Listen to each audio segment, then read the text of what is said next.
Hello, আমি আশরাফুল আলম, মুন্সিগঞ্জ জেলার শেরদিঘাম থানায় অবস্থিত মালখানগর ডিগ্রি কলেজের গণিতের প্রভাষক।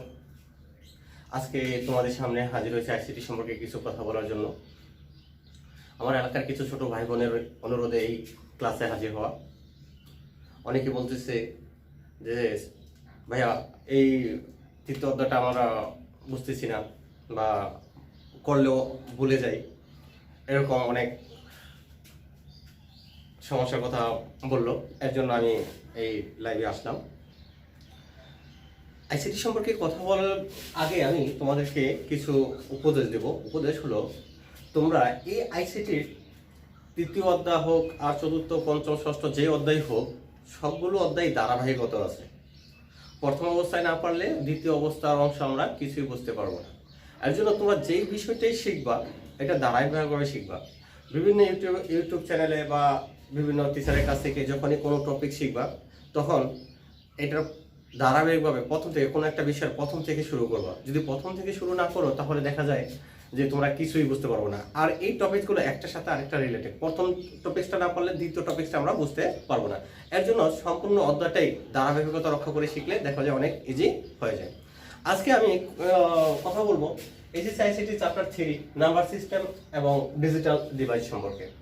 তাহলে আমরা এই অধ্যায়টা যখন আমরা আলোচনা করব, আগে দেখে নিই এই অধ্যায় থেকে আমাদের কি কি জিনিস সম্পর্কে আইডিয়া রাখতে হবে, কি কি বিষয় সম্পর্কে আমাদের ধারণা থাকতে হবে। যে সকল বিষয় সম্পর্কে ধারণা থাকলে আমরা সহজে এখান থেকে অ্যান্সারগুলো করতে পারবো। আর এই তোমাদের বোর্ড কোশ্চেনে আমি দেখেছি যে তোমাদের বোর্ড কোশ্চেনে এই অধ্যায় থেকে দুইটা সৃজনশীল প্রশ্ন আসে। একটা হলো নাম্বার সিস্টেম থেকে বিভিন্ন সংখ্যার রূপান্তর, তারপরে আরেকটা হলো ডিজিটাল ডিভাইস থেকে। এবং এই অধ্যায় থেকে অ্যান্সার করাটা অনেক ইজি, অনেক সোজা একটা অধ্যায়। যাই হোক, আমরা এখন শুরু করি। এই অধ্যায় থেকে আমরা কি কি বিষয় সম্পর্কে আমরা আগে জানবো। তাহলে তার একটা তালিকা আমরা একটু করে নিই। এখানে প্রথম হলো সংখ্যা পদ্ধতি। প্রথম টপিকটা হলো সংখ্যা পদ্ধতি কাকে বলে। বিভিন্ন সংখ্যা পদ্ধতির সংজ্ঞা, ভিত্তি, উদাহরণ ও পরিচিতি নিয়ে আলোচনা করব আমরা 1 নম্বরে। দ্বিতীয় নম্বরে বিভিন্ন সংখ্যা পদ্ধতির মধ্যে রূপান্তর করার নিয়মসমূহ আলোচনা করব। 3 নম্বরে আছে বিভিন্ন সংখ্যা পদ্ধতির যোগ, বিয়োগ, গুণ, ভাগ এর নিয়মসমূহ আমাদের জানতে হবে। তারপরে 4 নম্বর চিহ্নযুক্ত সংখ্যা, ধনাত্মক ও ঋণাত্মক সংখ্যা এবং সাইন বিট সমূহ আলোচনা করতে হবে। তারপরে 5 1 ও 2 এর পরিপূরক করার নিয়ম, এটা অনেক ইম্পর্টেন্ট। 1 ও 2 এর পরিপূরক করার নিয়ম, 2 এর পরিপূরকের সাহায্যে ঋণাত্মক সংখ্যার বাইনারি মান বের করে যোগ বিয়োগ করা। তাহলে এই যে এইখানে 2 এর পরিপূরক 5 নম্বর টপিকটা অনেক ইম্পর্টেন্ট। তারপরে কোড কি, বিভিন্ন প্রকার কোডের ধারণা, এটা আমাদের পড়তে হবে। তারপরে 7 নম্বরে আছে বিসিডি ও বাইনারি, তারপরে আলফা নিউমেরিক ও বিসিডি, তারপরে আক্সি কোড ও ইবিসিডিআইসি কোডের মধ্যে পার্থক্য। তার মানে কি, এখানে 7 নম্বরে বিভিন্ন কোডের মধ্যে পার্থক্য আছে, 8 নম্বরেও বিভিন্ন কোডের মধ্যে পার্থক্য আছে। তারপরে এ হলো এই যে বিভিন্ন এই কোড পর্যন্ত গেল প্রথম অংশ, এই নাম্বার সিস্টেম। তাহলে এখন 9 নম্বরে আছে বুলিয়ান অ্যালজেব্রা কি। বুলিয়ান অ্যালজেব্রা ও দশমিক অ্যালজেব্রার মধ্যে পার্থক্য। তারপরে 10 নম্বরে আছে বুলিয়ান চলক, ধ্রুবক ও পূরক ও Boolean operation or and not এর ধারণা অর্জন করতে হবে। তারপরে 11 নম্বরে বুলিয়ান উপপাদ্য, সত্যক সারণী ও লজিক ফাংশন আলোচনা। তারপর 12 নম্বরে ডি মর্গানের উপপাদ্য এবং এর ব্যবহার, বিভিন্ন উপপাদ্যের ফাংশনের সরলীকরণ। 13 নম্বরে মৌলিক gate OR and NOT gate কাকে বলে, এদের ব্যবহার। তারপর 14 নম্বরে আছে সর্বজনীন গেট, বিশেষ গেট ও ন্যান্ড গেট কাকে বলে, এর ব্যবহার এবং এর গেটের সাহায্যে অপর গেটের বাস্তবায়ন। তারপরে 15 নম্বর আছে এনকোডার ও ডিকোডার ব্যবহার। 16 নম্বরে আছে অ্যাডার, হাফ অ্যাডার, ফুল অ্যাডার এবং বাইনারি অ্যাডার কি, এগুলো সম্পর্কে আলোচনা করতে হবে, জানতে হবে। তারপরে ফ্লিপ অফ কি এবং এদের ব্যবহার, রেজিস্টার ও কাউন্টার কি এর ব্যবহার। তার মানে কি, আমাদের এখানে 18টা টপিক আছে। এই 18টা টপিক সম্পর্কে যদি আমরা ধারণা অর্জন করতে পারি বা বুঝতে পারি, তাহলে দেখা যায় এখান থেকে যে কোনো অ্যান্সার করা পসিবল হবে। এখন আমরা শুরু করি যে প্রথম অংশ, যে সংখ্যা পদ্ধতি কাকে বলে। সংখ্যা পদ্ধতি কাকে বলে এবং এর ভিত্তি সম্পর্কে আমরা আলোচনা করি। বিভিন্ন সংখ্যা পদ্ধতির প্রকারভেদ এবং এর ভিত্তি সম্পর্কে আলোচনা করি। তাহলে সংখ্যা পদ্ধতি,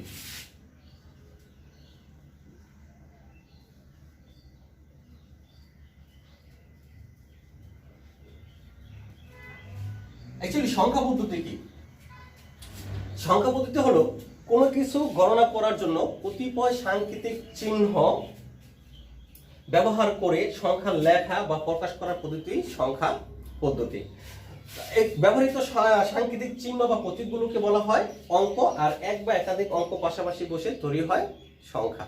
তার মানে কি, আমরা সংখ্যা পদ্ধতি হলো যে কোনো কিছু গণনা করার জন্য যে কতিপয় সাংকেতিক চিহ্ন ব্যবহার করা হয় এবং প্রকাশ করা হয় তাকে বলা হয় সংখ্যা পদ্ধতি। এখন এই সংখ্যা পদ্ধতির প্রকারভেদ। সংখ্যা পদ্ধতির প্রকার অবস্থানগত দিক দিয়ে সংখ্যা পদ্ধতি দুই প্রকার। অবস্থানগত দিক দিয়ে সংখ্যা পদ্ধতি দুই প্রকার।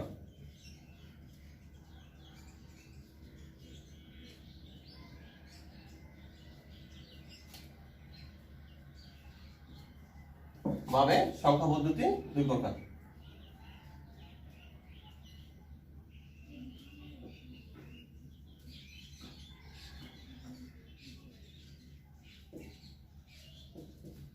এক, অস্থানিক সংখ্যা পদ্ধতি।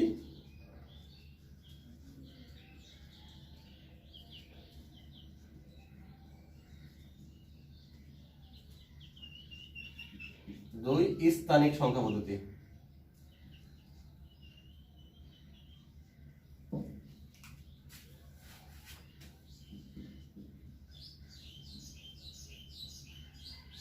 এখন এই যে অস্থানিক নন পজিশনাল সংখ্যা পদ্ধতি এবং পজিশনাল সংখ্যা পদ্ধতি, এখন এই যে নন পজিশনাল সংখ্যা পদ্ধতি তার মানে কি যার কোনো পজিশন নাই, তার মানে কি যার কোনো অবস্থান নাই, স্থানীয় মান নাই, তাকে বলা হয় অস্থানিক সংখ্যা পদ্ধতি। তাহলে অস্থানিক সংখ্যা পদ্ধতি কাকে বলে?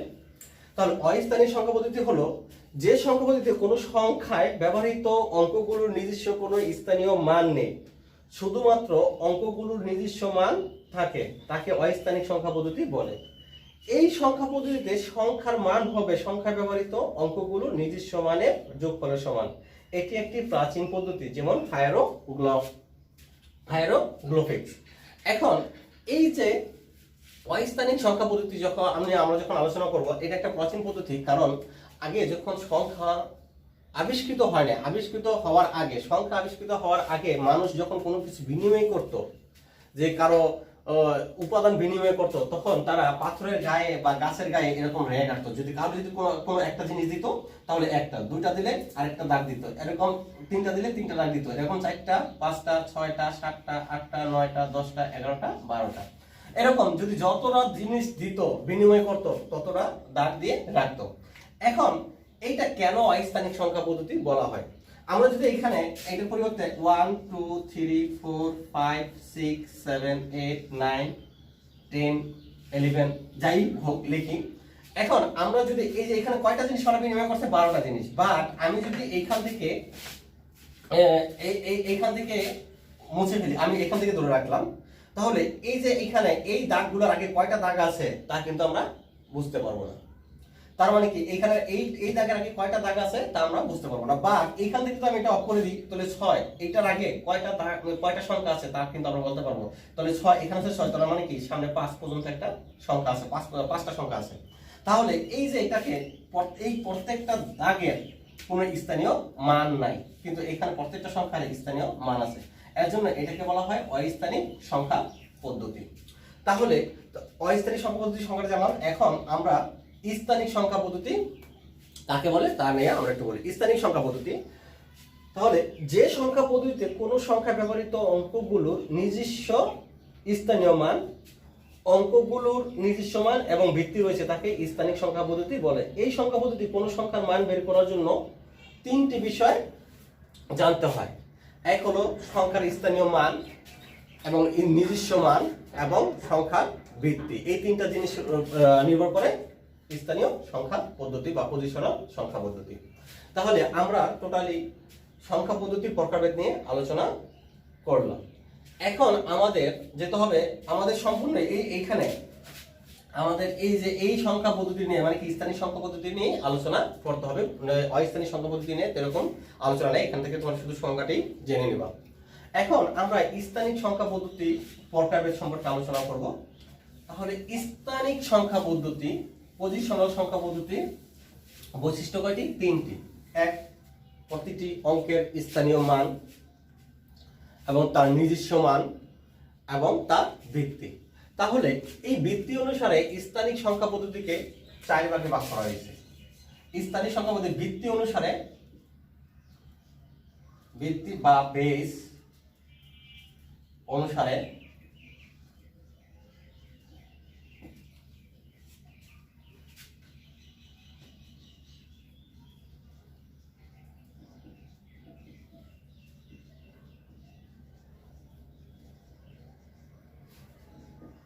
এর 4 ভাগে ভাগ করা হয়েছে।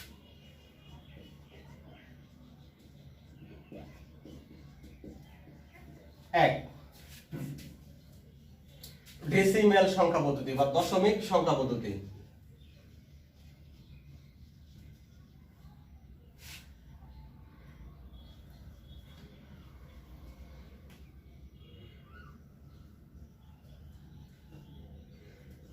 তাহলে দশমিক ডেসিমেল সংখ্যা পদ্ধতি, decimal number system.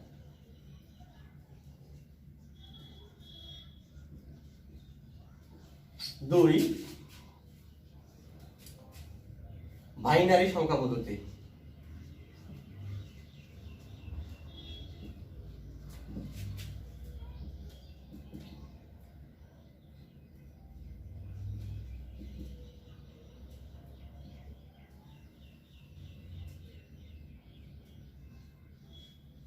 Binary number system.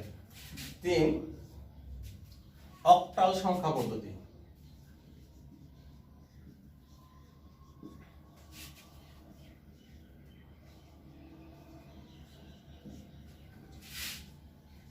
চার, হেক্সাডেসিমেল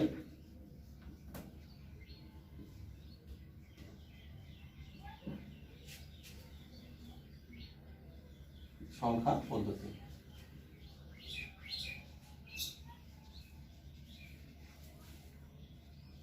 ওকে, এখন এই 4 প্রকার সংখ্যা পদ্ধতি নিয়ে আমরা প্রথমে আলোচনা করব। তারপরে এই 4 প্রকার সংখ্যা পদ্ধতির সাথে রূপান্তর, আমাদের এই রূপান্তরটাই জানতে হবে। এখন ডেসিমাল সংখ্যা পদ্ধতি কাকে বলে? অ্যাকচুয়ালি আমরা যদি কখনো কোনো কিছু গণনা করি, কিসে গণনা করি? 1 2 3 4 5 6 7 8 9 0। তার মানে কি এখানে জিরোটা, এখানে 0 থেকে এই 9 পর্যন্ত এই 10টি অঙ্ক ব্যবহার করে আমরা গণনা করি। তার মানে কি ডেসিমাল সংখ্যা পদ্ধতি হলো আমাদের ভাষা, মানে কি আমাদের গণনার ভাষা। তাহলে ডেসিমাল সংখ্যা পদ্ধতি কাকে বলে?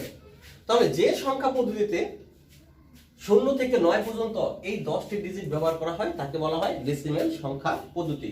এখন এই ডেসিমাল সংখ্যা পদ্ধতির ভিত্তি কত? যেহেতু আমরা কয়টা অঙ্ক ব্যবহার করতেছি 0 থেকে 9 পর্যন্ত, তার মানে কি 10টা ডিজিট আমরা ব্যবহার করতেছি। তাহলে এই 10টা ডিজিটের জন্য এই ডেসিমাল সংখ্যা পদ্ধতির ভিত্তি হবে 10। তার মানে কি তাহলে দশমিক সংখ্যা পদ্ধতি কাকে বলে? যে সংখ্যা পদ্ধতিতে 0 থেকে 9 পর্যন্ত এই 10টি ডিজিট ব্যবহার করা হয় তাকে ডেসিমাল সংখ্যা পদ্ধতি বলে, এবং এই ডেসিমাল সংখ্যা পদ্ধতির ভিত্তি 10। তাহলে এই ডেসিমাল সংখ্যা পদ্ধতির ভিত্তি 10 কেন? অ্যাকচুয়ালি এই দশমিক সংখ্যা পদ্ধতির ভিত্তি 10 এই কারণেই এখানে 10টি অঙ্ক ব্যবহার করা হয়, এর জন্য এই ডেসিমাল সংখ্যা পদ্ধতির ভিত্তি হলো 10। এইখানে বাইনারি মানে 2 বাই 2। এইখানে বাইনারি শব্দের অর্থ হলো 2। এইখানে তাহলে তার মানে কি, যেহেতু এখানে দশমিক 10, বাইনারি 2, অক্টাল 8, হেক্সাডেসিমাল 16, তাহলে বাইনারি মানে 2টা। তার মানে যে সংখ্যা পদ্ধতিতে 2টি ডিজিট ব্যবহার করা হয় তাকে বাইনারি সংখ্যা পদ্ধতি বলা হয়। তাহলে বাইনারি সংখ্যা পদ্ধতির ডিজিট দুটো কত? তাহলে অ্যাকচুয়ালি 0 এবং 1। তাহলে আমি সংখ্যাটা কিভাবে বলতে পারি? তাহলে বাইনারি ডেসিমাল সংখ্যা পদ্ধতি কাকে বলে? বাইনারি সংখ্যা পদ্ধতি কাকে বলে? যে সংখ্যা পদ্ধতিতে 0 এবং 1 এই দুটি ডিজিট ব্যবহার করা হয় তাকে বাইনারি সংখ্যা পদ্ধতি বলে। তাহলে বাইনারি সংখ্যা পদ্ধতির ভিত্তি কত হবে? যেহেতু এখানে 0 এবং 1 এই দুটি ডিজিট ব্যবহার করা হয়, এর জন্য এই সংখ্যা পদ্ধতির ভিত্তি হলো 2। আমরা এইখানে পরবর্তীতে আমরা উদাহরণ সহ আমরা বিভিন্ন শিখব। তারপরে অক্টাল সংখ্যা পদ্ধতি কাকে বলে? অক্টাল মানে 8। তাহলে যে সংখ্যা পদ্ধতিতে 0 থেকে 7 পর্যন্ত, 0 থেকে 7 পর্যন্ত, তার মানে কি 0 1 2 3 4 5 6 7 এই 8টি ডিজিট ব্যবহার করা হয়, তাহাকে অক্টাল সংখ্যা পদ্ধতি বলা হয়। অক্টাল সংখ্যা পদ্ধতির ভিত্তি হলো 8, কারণ এখানে 8টি ডিজিট ব্যবহার করা হয়। তাহলে আমি এখানে যদি কিছু উদাহরণ দেই, যে এইখানে আমি এখানে 2 4 7 8 লিখলাম, এখানে আমি 10 দিব, এইটা দ্বারা বোঝাবে ভিত্তি। তার মানে কি এটা কি সংখ্যা পদ্ধতি? ডেসিমাল দশমিক সংখ্যা পদ্ধতি। আবার এখানে যদি আমি 1 0 1 0 1 1 এটা যদি লিখি, এখানে যদি 2 দেই, তার মানে কি এটা বাইনারি সংখ্যা পদ্ধতি। আবার এখানে যদি আমি 2 7 4 লিখি, এখানে যদি 8 দিই, তার মানে কি এটা ডেসিমাল অক্টাল সংখ্যা পদ্ধতি। এখন হলো হেক্সাডেসিমাল। হেক্সাডেসিমাল সংখ্যা পদ্ধতি, তার মানে কি 16। তার মানে কি যে সংখ্যা পদ্ধতিতে 16টি ডিজিট ব্যবহার করা হয় তাকে হেক্সাডেসিমাল সংখ্যা পদ্ধতি বলে। এখন 16টা ডিজিট কোনগুলো? আমরা অ্যাকচুয়ালি 0 1 2 3 4 5 6 7 8 9 এই পর্যন্ত হলো 10টা। এখন আমরা যদি এখানে 10 ব্যবহার করি, তাহলে 1 0 যা বাইনারির সাথে মিলে যাবে অথবা এই ডেসিমেলের সাথে মিলে যাবে। এর জন্য আমরা এই 10 না লিখে এখানে A B C D E F, তার মানে কি 10 এর জন্য A, 11 এর জন্য B, 12 এর জন্য C, 30 এর জন্য D, 40 এর জন্য E, 15 এর জন্য F। তার মানে কি 10 এর জন্য A, 11 এর জন্য B, 12 এর জন্য C, 13 এর জন্য D, 14 এর জন্য E এবং 15 এর জন্য F। এই যে এই 16টি ডিজিটকে বলা হয় হেক্সাডেসিমালের ডিজিট। তার মানে কি যে সংখ্যা পদ্ধতিতে 16টি ডিজিট ব্যবহার করা হয় তাকে বলা হয় হেক্সাডেসিমাল সংখ্যা পদ্ধতি। এখানে যদি আমি একটা উদাহরণ দেই, এখানে 4 7 E D 5, আমার এখানে 16 লিখে দিতে হবে। এইটা হলো হেক্সাডেসিমাল সংখ্যা পদ্ধতি। তাহলে আমরা এইখানে সংখ্যা পদ্ধতিগুলো কিভাবে, কোন সংখ্যা পদ্ধতি কিভাবে চিনব? যে আমরা এখানে একটা সংখ্যা পদ্ধতি আমাদের এখানে এভাবে দেওয়া আছে 1 2 3। এখন দেখো, আমরা 1 2 3 একমাত্র বাইনারিকে নির্দেশ করবে না, শুধু এইটা বাদে এটা ডেসিমেলেরও হতে পারে, কারণ 0 থেকে 9 পর্যন্ত। তারপরে অক্টালও হতে পারে 0 থেকে 7 পর্যন্ত। তারপরে হেক্সাডেসিমালেরও হতে পারে 0 থেকে 9 এবং A B C D পর্যন্ত হতে পারে। বাট এখন এইটাকে আমি কোনটা ধরবো? অ্যাকচুয়ালি এই সকল এইভাবে কখনো লেখা থাকে না। লেখা থাকলে আমাদের এইখানে বৃত্তি দেওয়া থাকবে, এই সংখ্যার নিচে বৃত্তি দেওয়া থাকবে। তার মানে কি যখন এই সংখ্যার উপরে নির্ভর করবে যে আমাদের এই সংখ্যাটা কোন কোন কোন সংখ্যা পদ্ধতি। তাহলে এখানে যেহেতু 10, তার মানে কি ডেসিমেল সংখ্যা পদ্ধতি। এখানে যদি 8 থাকতো, তার মানে কি অক্টাল সংখ্যা পদ্ধতি। এখানে যদি 16 থাকতো, তাহলে হেক্সাডেসিমাল সংখ্যা পদ্ধতি। ওকে, এখন এই গেল সংখ্যা পদ্ধতির নিয়ম। এখন তোমাদের একটা প্রশ্ন আসতে পারে যে কম্পিউটার শুধু বাইনারি সংখ্যা পদ্ধতি ব্যবহার করে কেন, ব্যাখ্যা করো। অথবা কম্পিউটার একটি সংখ্যা পদ্ধতি ব্যবহার করে সকল যাবতীয় কাজ সম্পাদন করে, ব্যাখ্যা করো।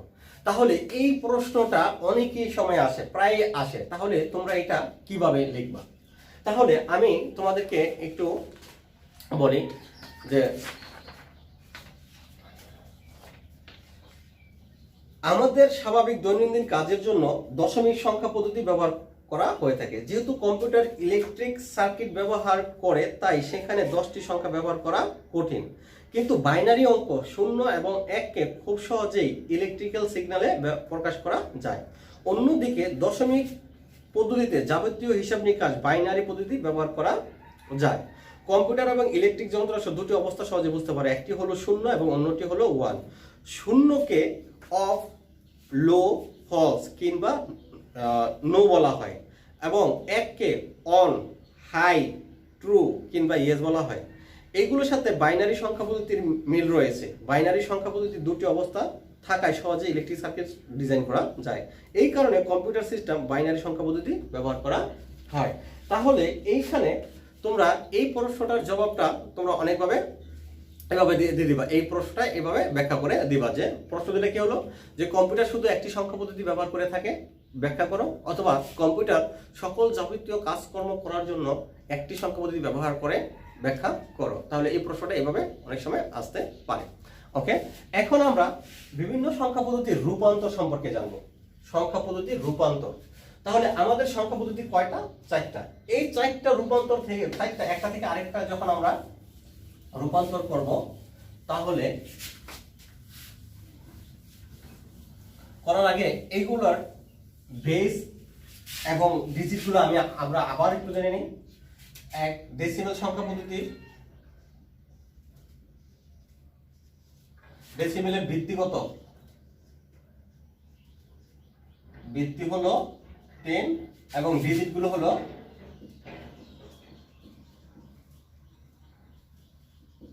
0 1 2 3 4 5 6 7 8 9।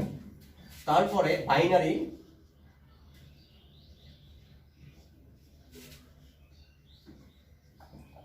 ভিত্তি 2 আর ডিজিট গুলো হলো 0 1। তারপরে অক্টাল ভিত্তি 8, ডিজিট হবে 8টি, 0 1 2 3 4 5 6 7। তারপরে হেক্সাডেসিমাল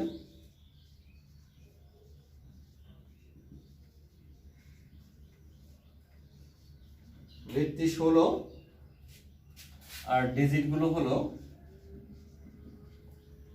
0 1 2 3 4 5 6 7 8 9। তারপরে A B C D E F. Okay, তাহলে এই জিনিসগুলো আমাদেরকে মনে রাখতে হবে। তার মানে কি, আমি যদি এখানে উদাহরণ দিই, এক্সাম্পল আমি 4 9 7 লিখলাম, 10 দিলাম। বাইনারি এক্সাম্পল 1 1 0 1 1 দিলাম। হেক্সাডেসিমালের উদাহরণ 1 7 2, এটা 8, তারপরে এইখানে 6 7 5 এ, এটা 16, অথবা এটা না দিলেও আমাদের সমস্যা নেই। এখন এই জিনিসগুলো আমরা মনে রাখবো যে কোন সংখ্যার এই সংখ্যার উপর নির্ভর করবে যে এটা কোন সংখ্যা পদ্ধতি। এখন এইখানে আমাদের রূপান্তরগুলো আমরা শিখবো। এইখানে তোমাদের একটা প্রশ্ন আসতে পারে যে যে 178 সত্য না মিথ্যা, অথবা 178 এটি একটি অক্টাল সংখ্যা পদ্ধতি নয়, ব্যাখ্যা করো। তাহলে এখানে 178 একটি অক্টাল সংখ্যা পদ্ধতি নয় কেন? কারণ 178 সংখ্যাটি এখানে 8 আছে।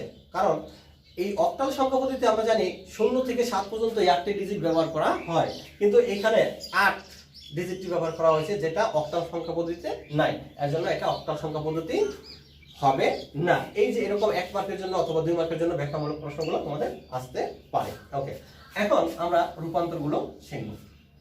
তাহলে এটা তোমরা ভিডিওটা পজ করে তুলে নিবা, প্রত্যেকটা সঙ্গে তোমরা ভিডিওগুলো পজ করে তুলে নিবা। আর এখন আমরা এই যে 4টা সংখ্যা পদ্ধতির রূপান্তর আমরা 3টা স্টেপে 3টা ধাপে শিখব। প্রথম ধাপে কি?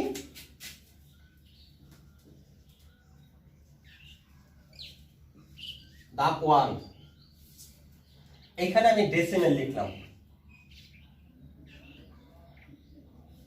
এখানে লিখি।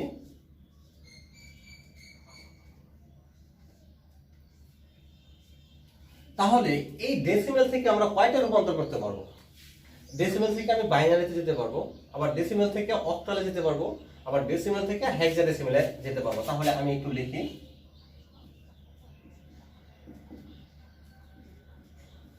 বাইনারি। এরপরে এখন আমরা একটু লক্ষ্য করি যে আমাদের ধাপ কয়টা রূপান্তর আসে। আমরা যেই সিস্টেমে ডেসিমেল থেকে বাইনারি যাব, এর বিপরীত সিস্টেমে বাইনারি থেকে ডেসিমেলে চলে আসবো। তার মানে কি এখানে কয়টা রূপান্তর হয়ে যায়? দুইটা রূপান্তর হয়ে যায়। তার মানে কি ডেসিমেল থেকে বাইনারি, বাইনারি থেকে ডেসিমেল। তারপরে আবার আমি ডেসিমেল থেকে অক্টালে যাব। ডেসিমেল থেকে কোথায় যাব? অক্টালে যাব। তাহলে যেভাবে ডেসিমেল থেকে আমি অক্টালে যাব, এর বিপরীতভাবে আবার অক্টাল থেকে ডেসিমেলে চলে আসবো। তার মানে কি এখানেও দুইটা রূপান্তর শেষ হয়ে যায়। তারপরে আরেকটা হলো ডেসিমেল থেকে আমি হেক্সাডেসিমেলে যাব।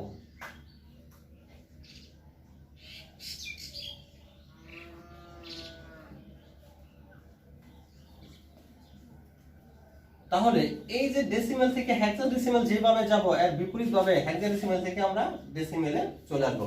তার মানে কি প্রথম ধাপে আমাদের কয়টা রূপান্তর শেষ? 6টা রূপান্তর শেষ হয়ে যায়। ওকে, তার মানে আমরা ডেসিমেল থেকে বাইনারিতে যেভাবে যাব, এর বিপরীতভাবে বাইনারি থেকে ডেসিমেলে চলে আসবো। আবার ডেসিমেল থেকে অক্টালে যেভাবে যাব, অক্টাল থেকে ডেসিমেলে এর বিপরীতভাবে চলে আসবো। আবার ডেসিমেল থেকে হেক্সাডেসিমেলে যেভাবে যাব, হেক্সাডেসিমেল থেকে আবার ডেসিমেলে এর বিপরীতভাবে চলে আসবো। ধাপ 2, দ্বিতীয় ধাপ। তাহলে দ্বিতীয় ধাপে আমরা দেখো, আমরা ডেসিমেল থেকে বাইনারি, এখন আমরা ডেসিমেল থেকে এখন লিখবো বাইনারি।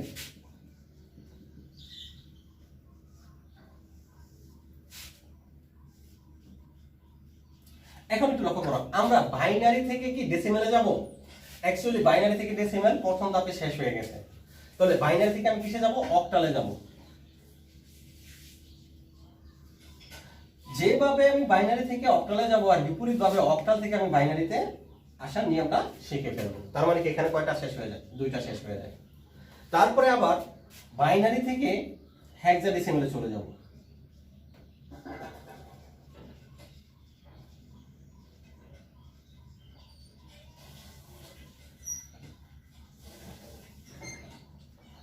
তাহলে আমি যেভাবে বাইনারি থেকে হেক্সাডেসিমেলে যাব, এরকম ভাবে হেক্সাডেসিমেল থেকে আমি বাইনারিতে চলে আসবো। তার মানে কি এখানে কয়টা শেষ হয়ে যায়? এইখানে 4টা নিয়ম শেষ হয়ে যায়। এখন তৃতীয় ধাপ।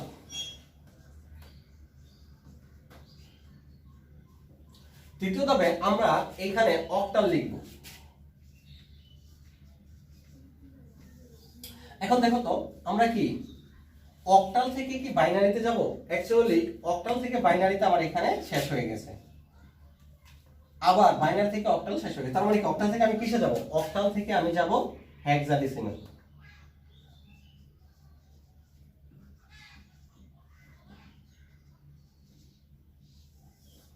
তার মানে এখানে কয়টা শেষ? দুইটা শেষ। তাহলে এখানে 6টা, এখানে 4টা, এখানে 2টা। তাহলে মোট রূপান্তর হয় 12টি। তাহলে মোট রূপান্তর